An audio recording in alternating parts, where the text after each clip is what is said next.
Anda kembali bersama kami pemirsa di iNews Pagi. Musisi IGD Ari Astina alias Jering SID divonis 2 tahun 2 bulan penjara dalam kasus ujaran kebencian.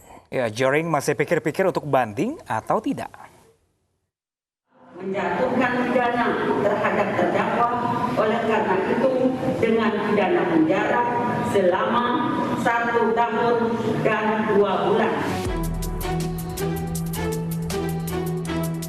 Majelis Hakim Pengadilan Negeri Denpasar yang dipimpin Ida Ayu Atnyana Dewi menjatuhkan vonis 1 tahun 2 bulan penjara kepada musisi IGD Ari Astina alias Jering SID atas kasus ujaran kebencian. Jering juga didenda 10 juta rupiah dengan ketentuan diganti kurungan 1 bulan jika tidak dibayar. Istri Jering, Nora Alexandra, yang turut hadir di persidangan tidak dapat menutupi kesedihannya mendengar putusan yang dibacakan hakim. Usai sidang, Jering belum menentukan sikap untuk banding atas vonis ini atau tidak. Dirinya memiliki waktu 7 hari untuk berkonsultasi dengan kuasa hukum sebelum memutuskan langkah selanjutnya. Ekspresi Jering kan sudah jelas ya, bahwa Jering kecewa dengan putusan ini. Itu sudah jelas. Jadi, tapi kita akan meresponnya dengan cermat. Oleh karena itu, tadi Jering menyatakan setelah berkonsultasi dengan kami akan menggunakan waktu berpikir 7 hari. Sama seperti jaksa. Sementara itu, ayah Jering, Iwayan Arjono, mengaku menerima vonis tersebut. Namun dirinya masih berharap adanya keadilan yang sebenarnya untuk putranya. Dari awal kami tetap menghormati hukum karena kami itu bagian dari anak-anak pejuang veteran. Itu dasar kami. Kenapa? Tidak mungkin kami akan meludahi negara ini dengan yang harus kita lakukan yang terbaik. Nah, ini hukum sudah berjalan dengan bagus. Mari kita anak-anak ke depan. Kalau anak mau keadilan, ya kita harus suarakan keadilan itu. Tidak ada komentar dari Jering dan Nora Alexandra saat menuju mobil tahanan. Vonis ini sendiri lebih ringan dari tuntutan jaksa yakni 3 tahun penjara dan denda 10 juta rupiah yang mengacu pada Undang-Undang ITE. Dari Denpasar, Bali, Muhammad Muhyiddin, iNews melaporkan. Sementara itu, pemirsa, Pengadilan Negeri Tanjung Karang, Bandar Lampung menggelar sidang perdana kasus penyerangan dan penusukan terhadap pendakwa Syekh Ali Jaber dengan terdakwa Alvin Andrian. Sidang digelar secara virtual di tengah pandemi COVID-19. Sidang perdana kasus penyerangan dan penusukan terhadap pendakwa Syekh Ali Jaber dengan terdakwa Alvin Andrian digelar di Pengadilan Negeri Tanjung Karang, Bandar Lampung. Sidang dipimpin oleh Majelis Hakim Dadi Rahmat dan digelar secara virtual. Jaksa penuntut umum mendakwa Alvin Andrian dengan pasal berlapis, yakni pasal upaya percobaan pembunuhan, penganiayaan berat, serta membawa senjata tajam tanpa hak di muka umum. Dakwaan yang telah dibacakan, dakwa dan kuasanya sudah mengerti. Namun kuasa hukum terdakwa menyebut dakwaan jaksa kurang tepat lantaran terdakwa beraksi secara spontan dan tidak direncanakan. Apakah nanti itu terbukti? Ya. Apakah nanti hanya terbukti nanti ada penganiayaan biasa ya? Ya. Kita nggak pernah dapat mengenal istilah penganiayaan ringan sebenarnya. Bukan penganiayaan berat setidaknya begitu ya. Dan juga mungkin ada pasal-pasal lain yang terbukti ya, kita akan lihat di persidangan nanti. Sidang dilanjutkan pekan depan dengan agenda mendengarkan keterangan saksi dari jaksa penuntut umum. Terdakwa kemudian dibawa kembali ke ruang tahanan Mapolresta Bandar Lampung. Peristiwa penusukan Syekh Ali Jaber ini terjadi pada pertengahan September lalu. Syekh Ali Jaber ditusuk saat berceramah di Masjid Falahuddin Bandar Lampung. Syekh Ali Jaber terluka pada bagian atas tangan kanannya. Dari Bandar Lampung, Andreas Avandi, iNews melaporkan.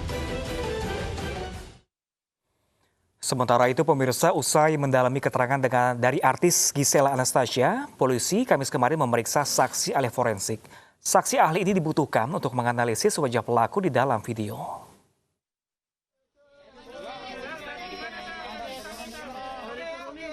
Polisi terus mendalami kasus video asusila yang menyeret artis Gisela Anastasia alias Gisel. Usai memeriksa Gisel, polisi mengundang saksi ahli forensik untuk menganalisa wajah pelaku yang ada di dalam video. Hari ini dari forensik yang saya katakan kemarin, saksi forensik untuk wajah dan juga apa yang tertera di dalam video yang beredar tersebut, ini sementara dilakukan pendalaman bersama-sama dari tim Yusukit Cyber. Ya, mudah-mudahan kita bisa tahu hasilnya Kalau kita harapkan hari ini bisa tahu hasilnya, tapi sampai dengan saat ini barusan tadi saya sudah tanyakan, ini masih terus bekerja. Sebelumnya, Gisel diperiksa pada Selasa lalu atas kasus video asusila yang menyeret dirinya. Gisel mengaku akan menghormati dan mengikuti proses hukum yang sedang berlangsung. Tim Liputan iNews melaporkan. Ya, pemirsa, latihan operasi gabungan pertahanan pantai digelar di sejumlah wilayah kota Sorong, Papua Barat. Ya, latihan ini jadi ajang pembuktian ketangguhan dari TNI Angkatan Laut dalam operasi pertahanan pantai.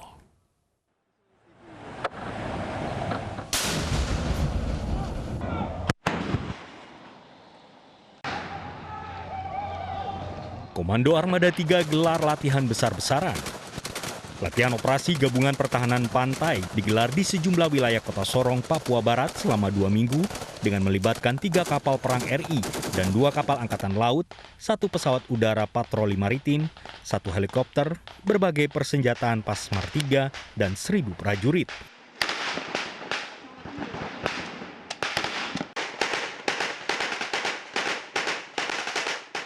Latihan ini menjadi ajang pembuktian ketangguhan ketiga satuan TNI Angkatan Laut dalam menggelar operasi pertahanan pantai untuk menggagalkan operasi amfibi yang disimulasikan sebagai musuh. Puncak latihan digelar di pantai Tanjung Kasuari, Sorong.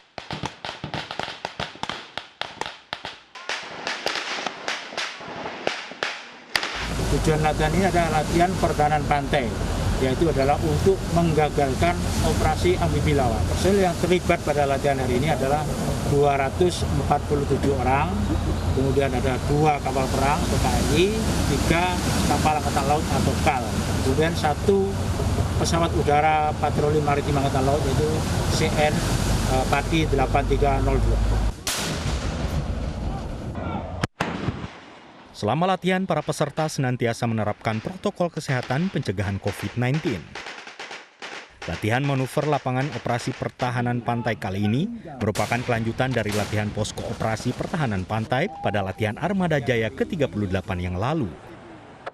Sebelum manuver lapangan, para pelaku latihan telah menerima pengarahan dan pembekalan berbagai materi, diantaranya operasi peranjauan laut, zeni tempur dan medan ranjau, obstakel dan rintangan, dan berbagai materi pertahanan pantai.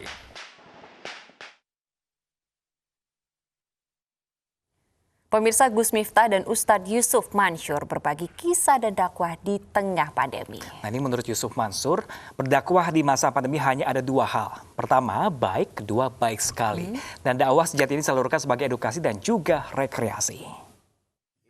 Malam hari ini tagline-nya UGM versus UYM. Iya. Ustadz Gondong Mambu sama Yusuf Miftah. Air putih itu seperti Ustadz Yusuf Mansur. Iya, siap. Sederhana sih tapi penting. Iya. Saya niru Cak Nun. Gimana marahnya, Ustadz? Jadi kalau marah kupu-kupu gitu, keluarnya harus kupu-kupu. Saya itu setelah kenal si Wirda jadi pendiam, Ustadz. Oh, kenapa? Diam-diam sayang sama Wirda.